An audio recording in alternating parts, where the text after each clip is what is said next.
આજે અનંત ચૌદસ એટલે કે આનંદ ચૌદસનો ગણપતિ વિસર્જનનો દિવસ 10 દિવસ ગણપતિ બાપાની ખૂબ આસ્થાથી ધાર્મિક ભાવનાથી ઉજવણી કરી એમની પૂજા અર્ચના કરી અને આજે ભક્તો ગણપતિ દાદાને આંસુ સાથે મગ્ન હૃદયે એમને વિસર્જન કરવા જઈ રહ્યા છે।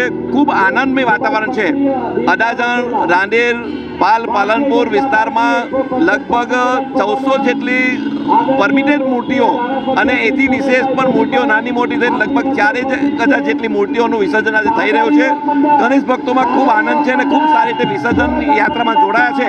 અહીંયા અમારા 167 પશ્ચિમ વિધાનસભાના ધારાસભ્ય દ્વારા પણ વિશેષ આયોજન કરી અને વ્યવસ્થામાં સંપૂર્ણ સચવાઈ રહે વ્યવસ્થા એ માટે પણ પ્રયત્ન કરવામાં આવ્યો છે। ત્યારે તમામ ભક્તોને ખૂબ ખૂબ અભિનંદન સાથે જય શ્રી ગણેશ।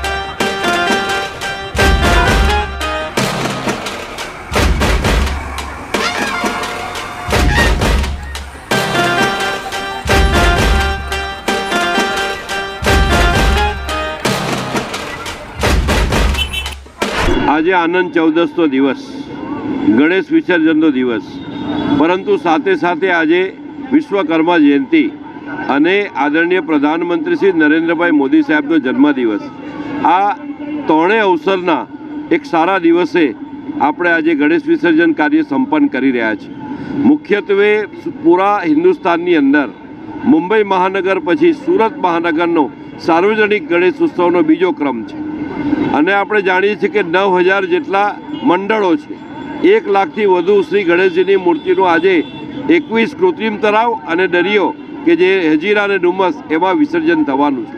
તો આ તબક્કે ઝડપથી સૂર્યાસ્ત પહેલાં વિસર્જન કરી દેવા વિનંતી પણ છે અને સાથે સાથે આપણે દર વર્ષે કંઈક ને કંઈક નવું કરતા હોઈએ છીએ।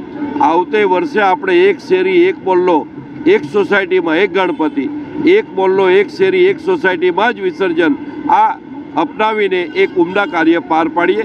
ફરીથી એકવાર આદરણીય પ્રધાનમંત્રી શ્રી નરેન્દ્રભાઈ મોદીને જન્મદિવસની અનેક શુભેચ્છા। ગણપતિ બાપ્પા મોરયા। આજે સુરતની અંદર, અડાજણની અંદર ખૂબ જ સરસ મજાનો માહોલ છે।